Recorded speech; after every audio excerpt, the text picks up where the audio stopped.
Satyabama Institute of Science and Technology, Chennai and Sri Perumbadur. வணக்கம். வணக்கம். களம் எப்படி இருக்கு? களம் ரொம்ப நல்லா இருக்கு.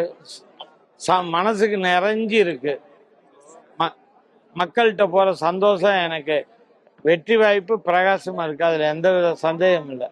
ஓகே, இந்த தேர்தல்ல தொகுதி விட்டு தொகுதி மாறி இருக்கிறதா தான் பரவாயில்ல எல்லாரும் சொல்றாங்க. என்ன காரணம்னு நினைக்கிறீங்க? யாரு தொகுதி விட்டு? நானா என்னோட தொகுதிக்கு வந்திருக்கேன். நாங்க கூட்டணிக்கு தர்மத்தை கடைப்பிடிக்கிற இயக்கங்க. போன வாட்டி எங்களுடைய பொதுச்செயலாளர் தம்பி நீ அங்க போ, கூட்டணிக்கு கொடுக்கணும் அப்படின்னாரு. கண்டிப்பா எங்க தலைமை செயலாளர் பொதுச்செயலாளர் சொல்லும் அதை விட எனக்கு என்ன வேத வாக்கு, அங்க போனேன்.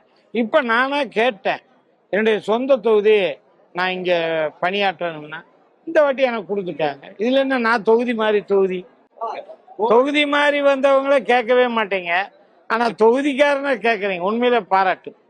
கோவை தெற்கு தொகுதியில இங்க உள்ள மக்கள்கிட்ட என்ன சொல்லி ஓட்டு கேட்டுட்டு இருக்கீங்க? நாங்க இந்த 10 ஆண்டுகள் செய்த சாதனைகளை, இந்த கோவை மண்ணுக்கு மட்டுமல்ல தமிழகத்துக்கே செய்த சாதனைகளை சொல்லித்தான் நாங்க ஓட்டு கேட்கிறோம். ஓகே, கடந்த 5 வருஷத்துல இந்த தொகுதி மக்களுக்கு சொன்ன வாக்குறுதி எல்லாம் எம்எல்ஏ செஞ்சிருக்காங்களா? இப்ப போன பீரியட் எதிர்கட்சி நாங்க ஏதாச்சும் ஒரு டிச் அடைக்கலன்னு எங்க எம்எல்ஏ கூப்பிட்டா அந்த கேவன்ஜஸ் என்ன சொல்றாருமா, ஐயா நீங்க அங்க இடம் கண்டுபிடிச்சிட்டேன், நீங்க நிக்கிற இடத்தையும் நான் பார்த்துட்டேன், கொஞ்சம் தள்ளி அந்த பக்கம் போயிருங்க, நான் அந்த இடத்த கிளீன் பண்றேன். ஆனா ஏன்பா என்னை தூத்துக்குடிக்கோ இல்லை திருநெல்வேலிக்கோ மாத்திடுவாங்க ஐயா, தயவுசெய்து என்னை காப்பாத்துங்க, உங்க குறைய நான் வேலை செய்யறேன். இப்படி உதாரணத்துக்கு ஒன்று சொல்றேன். சிங்கநல்லூர்ல எங்க எம்எல்ஏ இருக்காரு. அவருடைய எம்எல்ஏ ஃபண்டில் ஒரு விளையாட்டு மைதானம் அமைக்கணும்னு அங்க இருக்க மக்கள் கேட்டாங்க. அதை இன்னைக்கு வரைக்கும் முன்னாள் எம்எல்ஏ கட்டவே விடலை. இதையெல்லாம் என்ன சொல்றது? அப்ப நாங்க என்ன ஆட்சிக்கு வந்தா சொன்னதை செய்வோம், அதுல எந்த மாற்றம் இல்லை. ஓகே, ஆனா இந்த சட்டமன்ற தொகுதியில மக்கள் சந்திக்கக்கூடிய பிரதான பிரச்சனை அப்படின்னா ஒரு 5 விஷயத்த சொல்ல முடியுமா? முதல் பிரச்சனை குப்பையத்தான் சொல்றாங்க. சாமி நாங்க குப்பை கூட வரிய கட்டுறோம், தொலைஞ்சி என்னமோ போனா போகுதுன்னு. ஆனா அந்த குப்பையை மட்டும் எடுக்க சொல்லுது தம்பின்னா. நான் இந்த கவுன்சிலரே எங்களுக்கு தெரிய மாட்டுது. நீங்க இருக்கும் போதெல்லாம் எப்படி இந்த ரோடு, இந்த டிச்சு இதெல்லாம் நீங்க இன்னொரு தடவை கண்டிப்பா செய்யணும், அதுக்கு உங்களுக்கு தான் வாக்களிப்போம். அதனால இந்த ரோடு பிரச்சனை, டிச்சு பிரச்சனை, இப்ப தண்ணி பிரச்சனை தளவுக்க ஆரம்பிச்சிருச்சு. ஏன் நாங்க கொண்டு வந்த 3ஆம் கூட்டு குடிநீர் திட்டத்தை நீங்க கலெக்ட் பண்ணி அதை கொண்டு செயல்படுத்தி இருந்தா இன்னைக்கு இந்த தண்ணீர் பஞ்சம் வந்திருக்காது. இப்ப என்ன 24/7 நாங்கள் கொண்டு வந்தோம்ல, அந்த 3ஆம் கூட்டு குடிநீர் திட்டத்தை இணைச்சி அந்த இதை இம்ப்ளிமெண்ட் பண்ணியிருந்தீங்கன்னா இன்னைக்கு இந்த தட்டுப்பாடு வராது. இப்பயே 1 வாரம், இன்னும் மே மாசம் வரல, சித்திரை பிறந்தாச்சுன்னா தண்ணி தாண்டவம் ஆடிடும். ஆனா அவங்களுக்கு தண்ணி தாண்டவம் ஆடாது. அது எந்த தண்ணின்னு உங்களுக்கு தெரியும். டாஸ்மார்க் தண்ணி இன்னைக்கு தெருவா விற்கிது.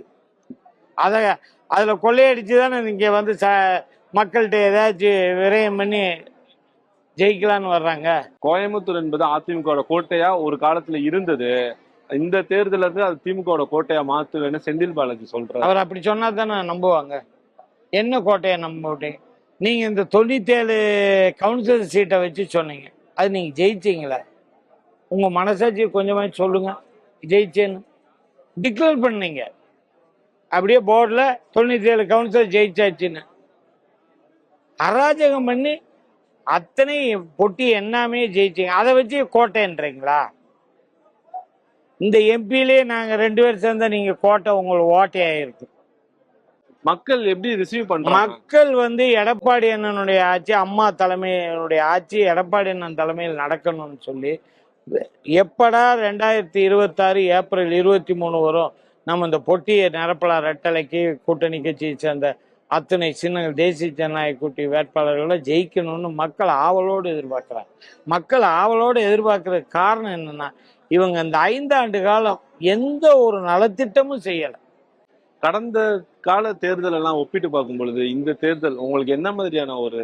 எனக்கு ஒண்ணுமே தெரியல. 2016 என்ன கன்னி பேச்சில் என்ன சட்டமன்ற உறுப்பினராக வந்தோ அதே நிலைமை தான் எனக்கு இப்போ 2021 என்ன நிலைமையோ அதே 2026 அதே நிலைமை. எனக்கு எதுவுமே தெரியல.